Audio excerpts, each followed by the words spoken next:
मैं सोच नहीं पा रहा कि केसली में ऐसी क्या हुंडी गड़ी है, क्या है यहां। आज से हो सकता है सन पता नहीं मुझे, जब आचार्य से 86 की घटना, अभी हाल हम और समय सागर जी महाराज जी नैनागर से बिहार करके बीना जी पहुंचे थे। बीना बारा नहीं, बीना जनसंघ। और आचार्य से जैसे केसरी की तरफ बढ़े और एकदम हम लोगों ने समाचार मंगाया नहीं, मंगाने का सवाल ही नहीं। अभी तो संघ से बिहार हुआ था, महीना 1.5 महीना हुआ था, तो अभी कोई समाचार का कोई सवाल नहीं था। एकाएक केसरी से समाचार पहुंचा कि जितने जल्दी हो सके केसरी आ जाओ। हम लोग आकर्षित में थे कि आखिर ऐसी केसरी में क्या जन्नत लग रही, कौन सा मेला होने वाला है, कौन सा क्या होने वाला है। लेकिन आदेश आए, इतने जल्दी चल के आए, इतने जल्दी चल के आए। शाम को सुर्खी से चले तो गौर झामर और सुबह गौर झामर से चले तो केसली। गौर झामर रुके नहीं, रात रुके तो सुबह तो यहां आ गए। रास्ते में चलते चलते थोड़ा सा समय मिलता था तो चल देते थे, चलो 2-5 किलोमीटर और चल लो, क्योंकि आचार्य ने कहा जल्दी आ जाओ। तो रास्ते में पुलिया के पड़े हुए जो पाइप है उनमें सामयिक करते थे। अब जहां सामयिक का समय हो जाए तो बैठ जाते थे वहां बिल्डिंग। उस समय कोई विशेष पता नहीं चला कि आखिर क्या बात थी।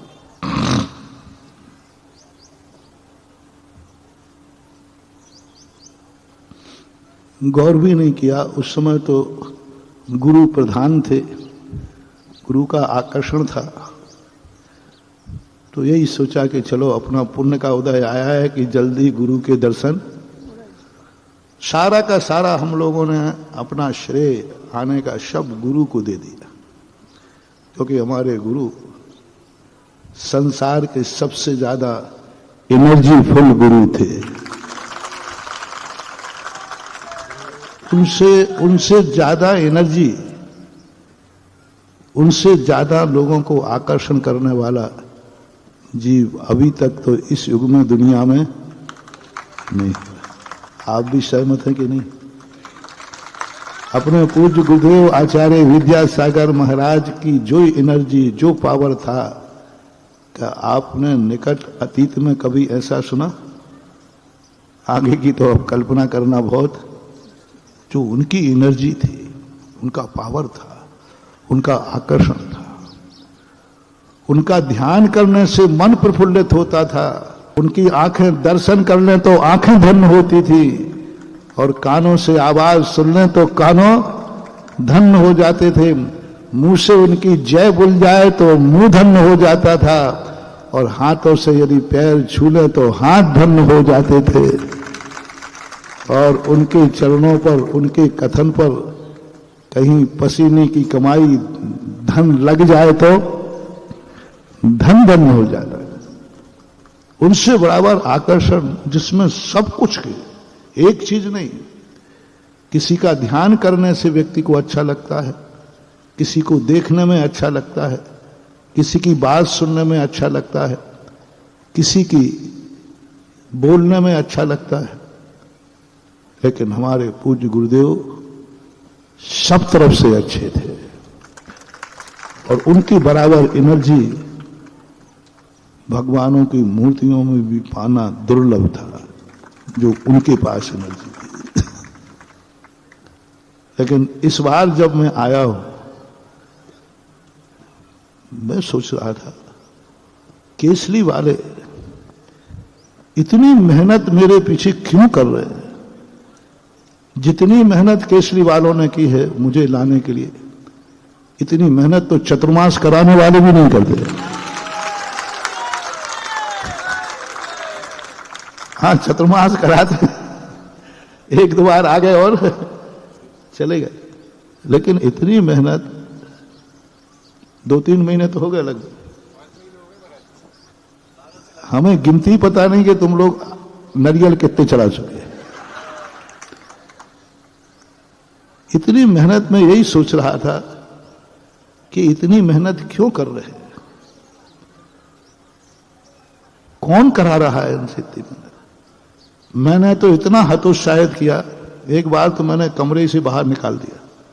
मैंने कहा देखो तुम लोग बार बार आके माथाफोड़ी करते हो, हमारा कोई निश्चित नहीं है, दूसरों को समय दो। बाहर बहुत सारे लोग बैठे, जब देखो जब केसरी, जब देखो जब केसरी, जब। अरे भाई दूसरे भी बैठे, कोई अकेला केसरी भक्त थोड़ी है। तो एक बार तो मैंने कहा तुम लोग सब बाहर बैठो, बाद में, क्योंकि पुराने ग्राहक को कम समय दिया जाता है। लेकिन केसरी बराबर हठी, जिद्दी, और तुम्हारी बुंदेलखंडी भाषा में कहें तो बेशरम। सीधी बात है। अब बुंदेलखंड में तो थोड़ी थोड़ी बुंदेलखंडी तो बोलना ही, लेकिन इन्होंने पीछा नहीं छोड़ा। मैंने खूब हतोत्साहित किया कि भाई देखो मेरा रूट नहीं है, उस रूट से मेरा जाना संभव ही नहीं है, मैं दूसरे रूट पर बैठा हूं और वहां से 200-250 किलोमीटर चलूं। मैंने पागल कुत्ते ने काटा है केसरी के लिए। उस समय तो गुरु की आज्ञा थी, तो उस समय तो हमारा कोई विकल्प था नहीं, क्योंकि गुरु ही मुख्य थे। अब क्यों आऊं, क्या पड़ी है, क्या आकर्षण है, कुछ नहीं। मैंने कहा भैया मेरा तो ना तो मन है और ना मेरा कोई प्रकार का वहां आकर्षण है।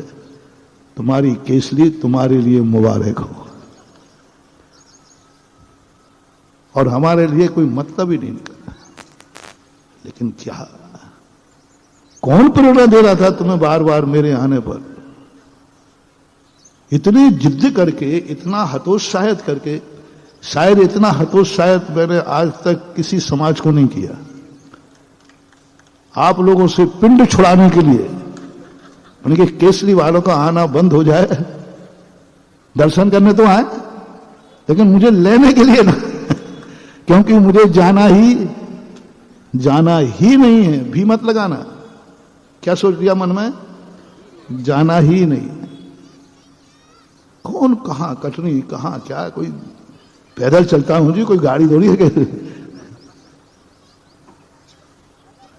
क्या निमित्त बनाया, एक साथ कटनी से बहोरी बंद बुलाया, पहले बहोरी बंद से गोसलपुर बुलाया, और गोसलपुर से यहां से भी मैंने बहुत सारे रास्ते देखे। तारादेवी से सीधा झलोन होके था, लेकिन फिर पता नहीं एकदम मंदिर से बाहर, मंदिर में दर्शन करते समय झलोन था,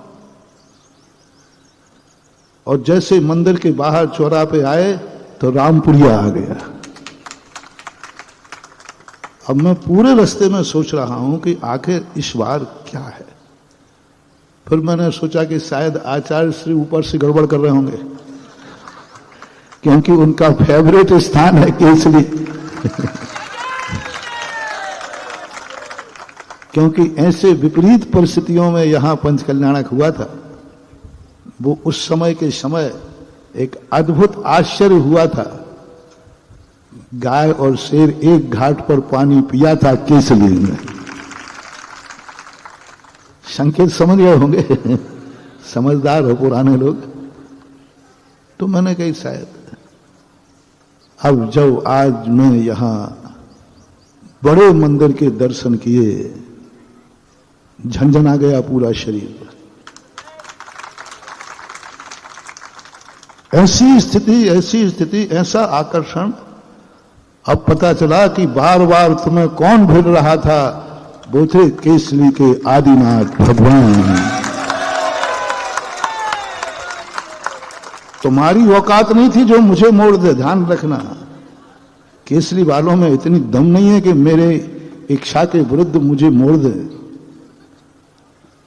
सुन रहे हो ना, केसरी वाले तो यहां से सैकड़ों आ जाए तो हमें तो जहां जाना है वहीं जाएंगे, तुम मोड़ने वाले इतनी दम भी नहीं है। लेकिन आज जैसे ही भगवान को छुआ तो हमारी सारी की सारी जो अंदर की एनर्जी थी वो ऐसे समर्पित हुई, ऐसे समर्पित हुई। आज तक मैंने गांव के मंदिरों की सारी मूर्तियों को टेस्ट किया, लेकिन जो एनर्जी केसरी के आदिनाथ भगवान में है वो दुर्लभ है। तीर्थों की बात नहीं कह रहा, तीर्थ क्षेत्रों में तो पावरफुल है, लेकिन किसी गांव की मूर्ति में एनर्जी हो, गांव की मूर्ति में इतना पावर हो, ये पहली बार केसरी के आदिनाथ बाबा में देखा। गांव का तीर्थ नहीं है ये। तीर्थ क्षेत्रों पर तो हमने बहुत देखा, तीर्थ क्षेत्रों की एनर्जी तो हमने बहुत देखी, लेकिन गांव की प्राय ज्यादा नहीं मिलती। 30-40 की यूनिट की एनर्जी होती है, लेकिन गांव में, एक छोटे से गांव में, छोटे से स्थान में इतना पावरफुल, उस समय तो मैं जानता नहीं था और उपयोग भी नहीं था। लेकिन इस बार तो मैं केसरी में घुसते घुसते कह रहा हूं, मैं इसको तो खोज के रहूंगा कि किसने मेरे कदम लौटाए। रास्ते में भी, कल रात में भी सोचा मैंने कि सबसे पहले तो केसरी में यही खोजूंगा। जैसे ही बड़े बाबा के चरणों में मस्तक रखा, स्पर्श किया, तो बाबा ने कह दिया, बेटा तुझे कौन मोड़ सकता है मेरे अलावा? या तो तेरे गुरु थे वो मोड़ सकते थे, या तेरे देवता हैं वो मोड़ सके। मैंने मोड़ा है। आदिनाथ ने स्पष्ट कहा, मैंने बोला है, और मैंने इस बार समाज के लिए कहा, कुछ भी हो जाए, कितना भी वो ठुकराए, उसका पीछा मत छोड़ना। कितने भी विघ्न आए, कितना भी असंतोष करे, कितना भी रोके कोई किसी कारणों से, तुम पीछा मत छोड़ना। एक दिन तुम्हारी मेहनत सफल हो जाएगी। ये सारा वार्तालाप मेरा अभी 2 मिनट के अंदर भगवान आदिनाथ से हुआ, वो बता रहा हूं। क्यों ये पड़ गए पीछे? इतने में तो कोई भी होता, अच्छा महाराज आपको लेवे भी आए और आपके यहां इतनी बेइज्जती हो, समय भी नहीं मिले, ठीक है हम कल से आएंगे ही नहीं। हाँ कह सकते, तो तुम पानीदार आदमी कह सकते थे आप। कितनी बार होगा महाराज, कुछ तवज्जो, क्या बोल रहे, तवज्जो ही नहीं दे रहे महाराज। लेकिन आदिनाथ भगवान ने कहा, बेटा मैंने इस बार पूरी ताकत लगाई है तुझे यहां लाने के लिए, क्योंकि मुझे कोई पहचान नहीं पा रहा है। हीरा कंकड़ों में पड़ा रहता है, वो कंकड़ों में गिना जाता है, लेकिन वही हीरा जौहरी के हाथ में आ जाए तो वो अनमोल हो जाता है। आज वह अनमोल निधि, आज अनमोल शक्ति आदिनाथ। और अब मैं जितना थका था, सारी थकान दूर हो गई। जितना तुम पर रुष्ट हो रहा था, वह सब अब वरदान में बदल गया। आज केसरी वालों के लिए बहुत बहुत शुक्रिया गुजार, जो मुझे जैसे बना तैसे आज इस महाशक्ति से मिला दिया, आज महाशक्ति का दर्शन करा दिया। आज उसका दर्शन करके मैं धन्य हो गया। पहली बात हो रहा है, दुनिया हमारे पहुंचने के बाद, पहुंचते ही समाज धन्य हो जाती है। सुन रहे हो ना? सही है। हमारे पहुंचने के बाद आप लोग धन्य होते हो कि नहीं होते? पहली बार है जिस नगर में पहुंचने पर मैं धन्य हो गया। समाज तो धन्य होती है, साधु पहुंचेगा तो समाज तो धन्य होना स्वाभाविक है, होती ही है कि अभाग्य है। लेकिन किसी नगर में जाकर के किसी इष्ट देवता के दर्शन पाकर साधु के मन में ये भाव आ जाए कि मैं धन्य हो गया, ऐसी अलौकिक मूर्ति का दर्शन करके ये क्षण दुर्लभ होते हैं। इस मूर्ति में इतनी ताकत है कि ये मंदिर नहीं एक तीर्थ बना सकती है। यदि दुनिया में आवाज पहुंच रही हो तो मैं तो कहूंगा कि सारे गांव वालों, सारे नगर वालों, एक बार अपनी जिंदगी में मरने के पहले केसली के आदिनाथ भगवान का दर्शन जरूर कर लेना। एक बार कर लेना, भावना करना। रिश्तेदारी नहीं हो तो कोई बात नहीं, भगवान से बना लेना। और एक मन बना लेना कि एक बार केसरी के आदिनाथ भगवान का दर्शन करना है, बस करना है। बहुत शक्ति। काशीनाथ भगवान, आप लोग भी समझें केसरी वालों, बहुत शक्ति है। दुनिया में तुम कहां अतिशय ढूंढते हो, जो अतिशय दुनिया में नहीं है वो केसरी के आदिनाथ भगवान में। मात्र उसका अतिशय नहीं बढ़ने का कारण है कि जिस पोजीशन में भगवान बैठे हैं, मंदिर की जो एनर्जी है, मंदिर की जो बनावट है, वह माइनस में है, जीरो से भी पीछे है। और जब कोई व्यक्ति वस्तु जीरो से नीचे जाती है तो मूर्ति कितनी पावरफुल हो, उसकी एनर्जी ऊर्ध्वगामी नहीं होकर के अधोगामी हो जाती है। मैंने यह भी देख लिया कि इस मूर्ति की एनर्जी ऊर्ध्वगामी क्यों नहीं है, नीचे को क्यों जा रही है। दो रेज होती है, एक रेज ऊपर की तरफ जाती है और एक नीचे की तरफ जाती है और एक चारों तरफ जाती है। आदिनाथ भगवान की एनर्जी की रेज अधोगामी है और अधोगामी होकर के भी विपरीत दिशा की तरफ जा रही है। अधोगामी भी है और दिशा भी विपरीत है। उस कारण से इसका जो रूप होना चाहिए, वो क्षेत्र उसका, वो वास्तु उसका वैभव को उद्घाटित नहीं होने देता। जैसे सूर्य में कितना ही तेज हो लेकिन बादल आ जाए तो ढक जाता है। सूर्य तो तेजवान ही है ना, बादल ढक जाने से सूर्य की तेज में कमी, लेकिन इधर तो तेजी कम हो जाती ना। वस्तु तो सूर्य तो तेजवान रहता है, लेकिन उसका प्रकाश जो ऊष्मा सारी दुनिया को मिलना चाहिए वो मिलना बंद हो जाता है। इसी प्रकार ये मूर्ति सूर्य के समान है, जिसके सामने वास्तु का बादल आकर के उसके तेज को दुनिया को लाभ नहीं लेने दे रहा है, दुनिया को लाभ नहीं मिल पा रहा है। तुम्हारी जो समृद्धि बढ़ना चाहिए, जो उपलब्धि होना चाहिए, वो उपलब्धि नहीं हो पा रही है, क्योंकि बादल आ गया। और सूर्य के सामने ग्रहण और आ जाए तो अपन ने देखा है। तो ये स्थिति, भगवान की ताकत तो हम नहीं ला सकते, भगवान की एनर्जी तो स्वयं की होती है, लेकिन भगवान की एनर्जी जो अधोमुखी है उसको ऊर्ध्वमुखी जरूर अपन सब मिलके कर सकते हैं। क्योंकि एनर्जी तो उनकी स्वयं की है, उसमें अपन को कुछ भी नहीं करना, मात्र थोड़ा सा स्थिति पर विचार करना है। आपने देखा हनुमान ताल, जबलपुर कोई दूर थोड़ी है, वहां की स्थिति भी यही थी। उस मूर्ति इतनी पावरफुल होकर अधोगामी थी, कोई लाभ नहीं मिल रहा था। जैसे उसको योग्य स्थिति बनी,